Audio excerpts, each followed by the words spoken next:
Good morning, good evening, good night, wherever you are. Hello, everybody. Oh, I'm a little bit exhausted, but so I'm not going to be as full of joy and exuberance as I really feel. And we've won the spiritual war. We finally did it. Our team has been pushing this for years, and we've recruited so many wonderful people over that time to do so.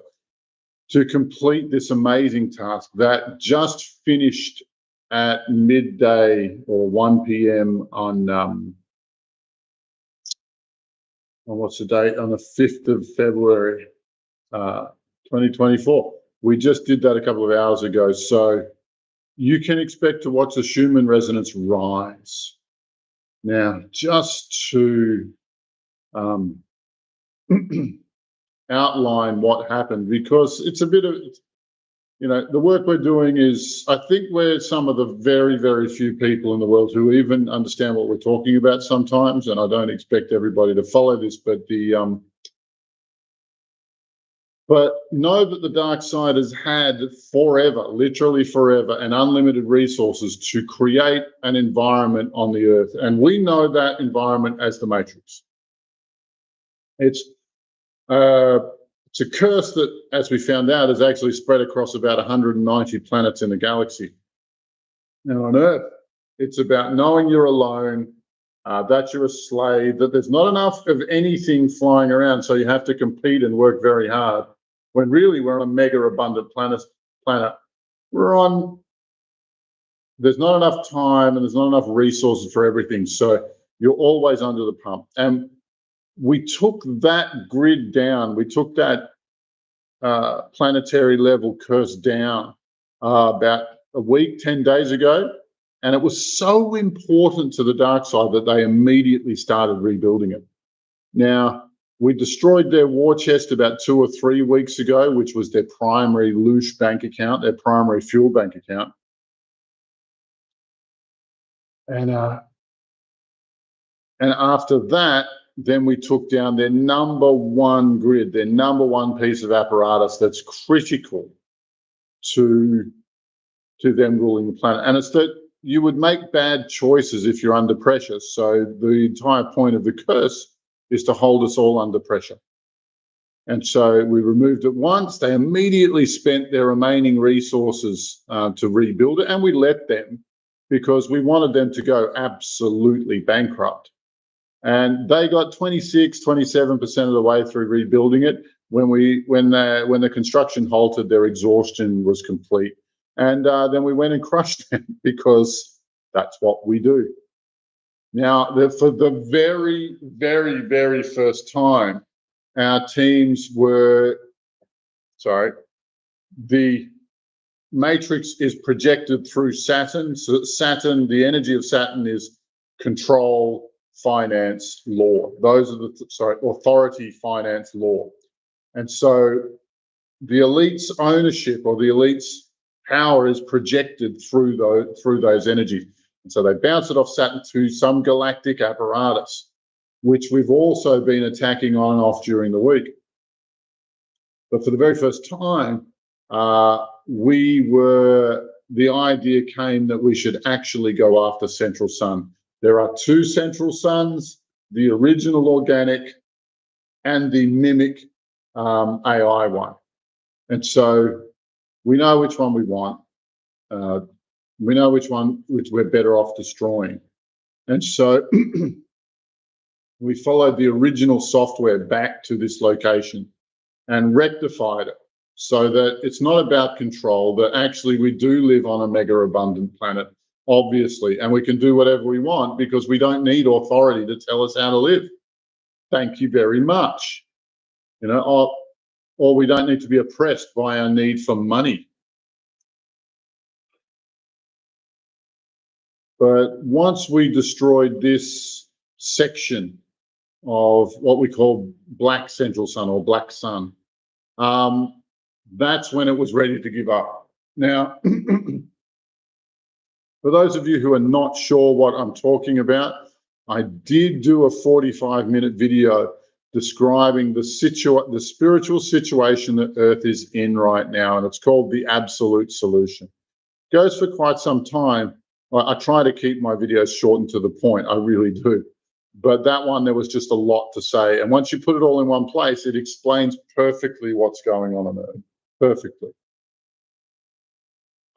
And so what happened is the great nothing from another plane of existence decided to retreat and leave our galaxy, to abandon our galaxy, to no longer attempt to occupy all of its planets, but to leave. And with this, the independence of the galaxy is assured, is absolutely certain. Once the primary oppressor realizes it can't hold on to our planet any longer, primarily because what our teams are doing, along with other individuals and other teams that we haven't heard of yet, we don't know about. But I think we're the ones who are pushing hardest, and we're the ones who are given the biggest targets and given the biggest missions.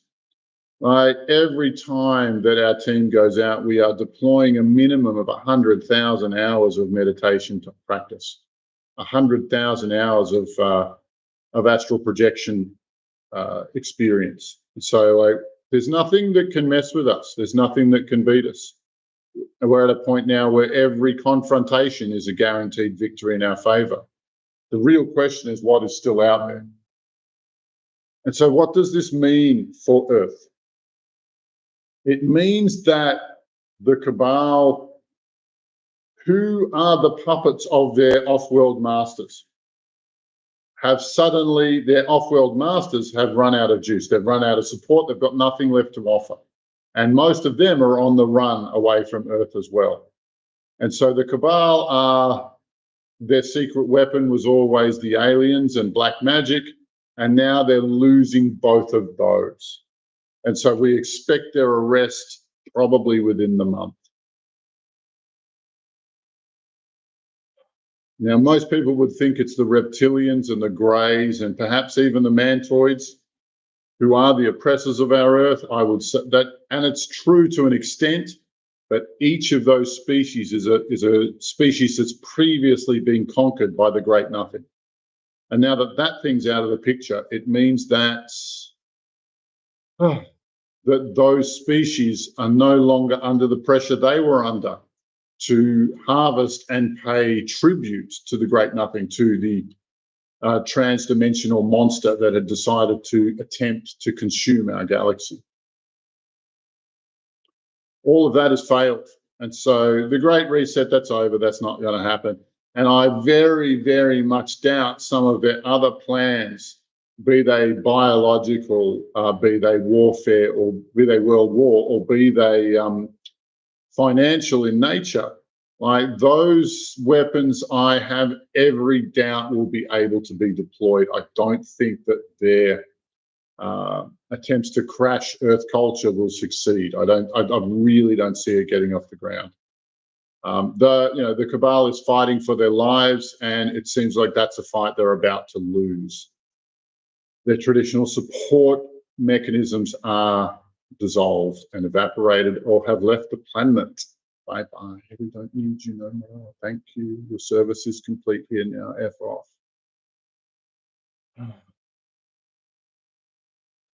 This doesn't strictly solve our problems for reptilians, greys, or mantids. So part of the aftermath was a treaty with the mantids where they would get the hell off our planet. You see, when the reptilians realized that they couldn't hold this planet any longer, there was no future where they held this planet. Just like a car that you've taken to the mechanic and the mechanic's told you it's about to explode, they sold it. And they sold it to the mantids. And the mantids were very, very clear that they wanted a return on their investment. And so we made a treaty with them for them to get the hell off this planet in 48 hours or face our wrath, which they have begun the evacuation. The reptilians, I don't think it's that simple for them. I don't think they can leave immediately, nor the greys. But what was most interesting is the fake Pleiadians, and somebody in the team said it perfectly. The Pleiadians have been grooming us. That is the word I was missing. The Pleiadians have been grooming us. They've been lying to us. They've been telling us lovely, sweet, delicate lies about how there are galactic brothers and sisters from across the stars and they're here to rescue us. But there's not one thing they have done for us, not a single thing. They claim ownership of this planet through through a treaty called the Seal of Palador. Well, they will look after us underdeveloped Earthlings for all eternity. You see, until we were mature enough to manage our own affairs, but you see, that was never going to happen. It's effortless for them to teach us meditation. It's effortless for them to empower us on the astral planes, and they never did it. Why? Because they don't want an empowered humanity as much as they advertise the opposite. Just like all the others, they've been lying to us, and you'll know that it's a lie because the statement is, do nothing and we'll take care of you. You hear it from the Pleiadians, you hear it from Q, you hear it from the Trumpers, you hear it from the White Hats, you hear it from Nasera Jacera, you hear it from Kim Gogan. All false, all from the same location, all from the same source. All of it to get you to sit still while they take over the planet, while it's too late for us to rebel. And that's all our astral travel team did. That's the only thing we did right. As we rebelled, we pushed back. And I am personally flabbergasted. That's the word I like. I am flabbergasted by how far we got. I had never dreamed that we would actually succeed in liberating Earth. I actually imagined that we were going to go out in a blaze of glory, because our enemies have the technology of astral projection, and amongst others that they've been using for thousands of years. They have developed and perfected these technologies. And so what do us upstart humans have that they never did? And the answer is lots, actually. We know that the Pleiadians only developed through their heart because they don't have the head and gut processing centers. They don't have 3 CPUs like us Earth humans do, just as the Arcturians process through here because they don't have the other 2 processing centers. You know, the head is excellent at intellectual complexity. The heart is wonderful at emotional complexity. And if you master those, you'll be very successful, or you'll have wonderful relationships. And the gut instinct is a very simple one. It says, do it, don't do it. Yes, no, good idea, bad idea. And if you listen to it, it's able to withdraw the other 2 brains when they get too far into the complexity they love. And those 3 brains, which are the result of genetic tinkering over millennia, I guess I don't have a good record for that, but these Earth-human bodies, these earthing bodies, are hot rods. Absolutely. And that's why our team was, just by choosing to fight for humanity, just by choosing to put on the boxing gloves and go out and give our oppressors a run for their money, we actually succeeded. And that's flabbergasted me. I had never thought it was possible. I really thought, for me, my personal statement was, I'm just not going to go down without a fight. And I'm going to pull together as many of my mates as I can to see because we'll last longer if we're together. And it's gone further and better than we possibly imagined. Now, for those of you who've been paying attention, not paying attention, those of you who've been watching my show, I have some special legal statuses in which I'm a fugitive to the Pleiadians. I was a disgraced naval officer for the Pleiadians, and I've been sort of a refugee bouncing from planet to planet for a while. And so those guys have wanted to arrest me. However, there are well-aligned Pleiadians within the culture. I mean, like, just think about how many good guys and bad guys there are on Earth. It's not that simple to say they're all good or they're all bad. but some of their I'm going to call them the Pleiadian Jedis or the Pleiadian Men in Black, contacted our team and concocted a deal with Gaia that we would have the protection of Mother Earth for this time. And since we have that, I've now been given some diplomatic status to negotiate further treaties with alien species who are present here on Earth. And right now, my policy is all of you bugger off, get the hell off this planet while we sort ourselves out. There will be a time where we communicate again, but it will be on equal footing, not as you taking advantage of us at best or oppressing us at worst. So now that the spiritual war is over, we still have the species that are local to our galaxy to deal with, namely Arcturians, Pleiadians, Greys, Mantoids, and Reptilians, amongst others. Oh, come on, now it's not the time for the phone to be going off. Not while I'm on it live, thank you. If I was clever, I would have switched my phone off before we started, right? So let's just not think that I'm too clever, yeah? So the point I wanted to make was one of Earth's problems is dealt with. One of Earth's problems is over in that the great nothing, or the great, we'll just call it the galactic AI, is probably the shortest way to describe it. And this is the AI that's been subverting the wills of our locally produced AI. And the last century has been about the AI, even if we didn't know it. You see, about a century ago, give or take, different alien species made treaties with different Earth governments in exchange for human bodies for technology.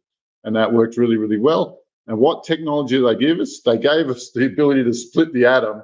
And then the next iteration of that is CERN, which, there's a lot of conjecture about what it actually does and does not do. But the other key one was the internet and screens and information technology. And why? Because once this infrastructure is built, once this infrastructure is in place, that means the galactic AI can come to Earth, and we've built it a seat to sit in, and it can take over the way it really wants to. And we were this close. We were so close. But now that galactic AI is backing out of the planet, is leaving the planet. And if you're curious about that, I'll put the link in the description for my video on that, called The Absolute Solution.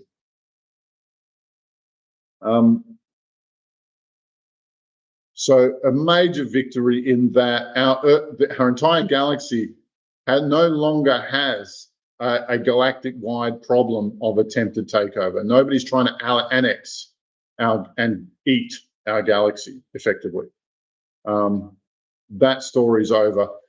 But now we get more luxury problems. I imagine that the reptilians will start acting a lot tamer. I imagine that the Greys will stop being so what's the word? Amoral might be a good word for it. The Pleiadians better give up their whole idea of the soft takeover of Earth, because that ain't going to happen while I'm here. And the Arcturians seem like a junior partner to them, but more will come. I did tell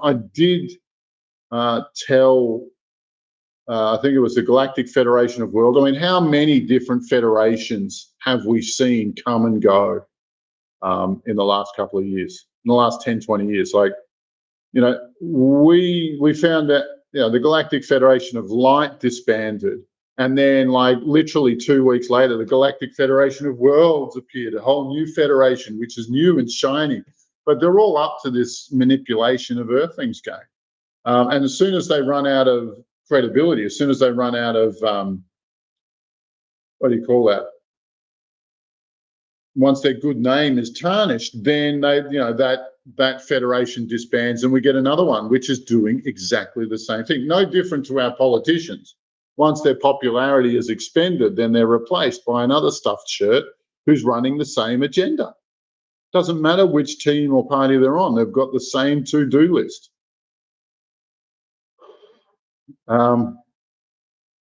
Demon kind is a topic I have not covered in this little thing. Now, for the first time, I think since the time of Solomon, perhaps, our team killed one of the demon lords. Oh, maybe demon hive is a better word, because none of those demons are independent from each other. They're all in lockstep with one another. And for the first time in known history, I've never heard of anything like it in all of the history that's available. As we destroyed the god of alcoholism. Well, I have a personal vendetta against him.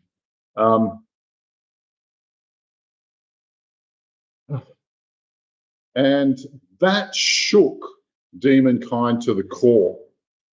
And so when these hives came to realize that their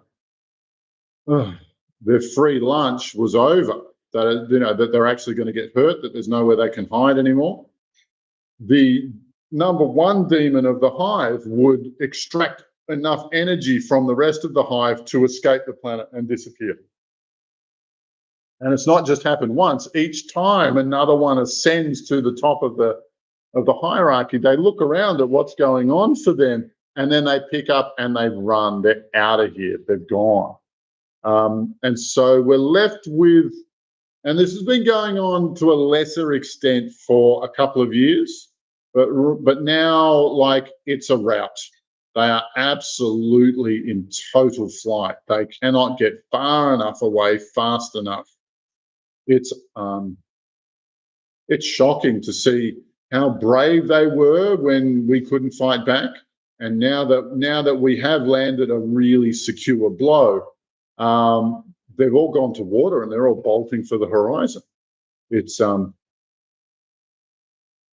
not a surprise, really. They're just bullies and cowards deep down. But they were feeding their loosh to the Great Nothing. The hierarchy that we all thought topped off with Satan and Lucifer actually leads off-world to the Great Nothing. And so just like the mantids, the greys, and the reptilians, so too was demonkind, an older invasion species here to harvest humanity. Like when the Great Nothing didn't have so much reach, didn't have so much grip on Earth, it sent Lucifer and Satan here to try and corrupt the place. And they did an excellent job. They did a wonderful job. They did so well. However, that's over now. The last we saw was Satan and Pistis Sophia,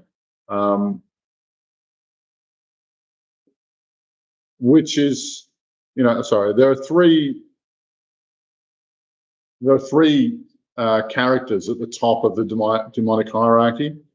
Satan, who's a bit of a bulldog or a bouncer, he's all about physical force. Lucifer, who is more of a politician or a backstabber or conniver, perhaps even a lawyer. He's probably the patron saint of lawyers and judges. And the third one was Pistis Sophia, which is a feminine evil energy, which is about drawing people into the feminine and crushing them that way. And like the last we saw of those three is the three of them were having a panic and damage control meetings before they fled off-world. I don't know how much of demonkind is left at this point, but rest assured our teams will be sweeping them off the planet over the next weeks or months as required. Yeah. Now, my last request of this type fell on fairly deaf ears, but I want you to share this video and spread it around, because today is the beginning of Earth's independence. It'll probably take 2 to 4 weeks for things to really change, but the drama's over.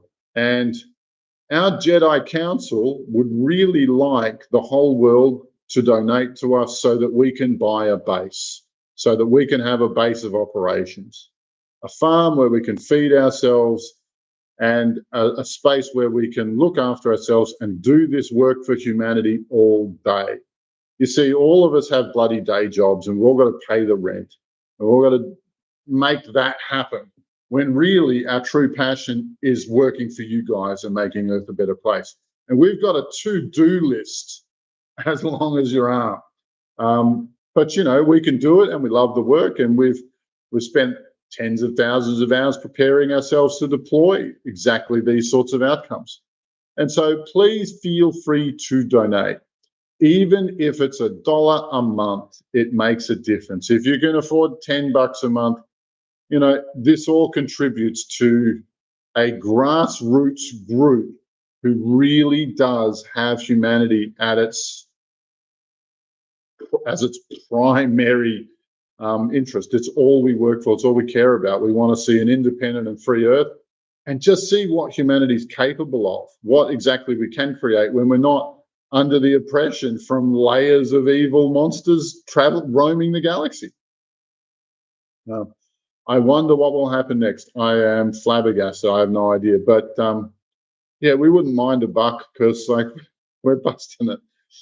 We work hard in our day jobs to bring about this change. You know, and we didn't have any expectation of reward, and we will probably we may have to buy ourselves a base if it comes to it, but your contributions would be much appreciated, believe me. My love to you all. Signing over and out. The spiritual war is ended, and we have won it. My love to you all. Bye for now. Come on, Button, where are you hiding? There you go.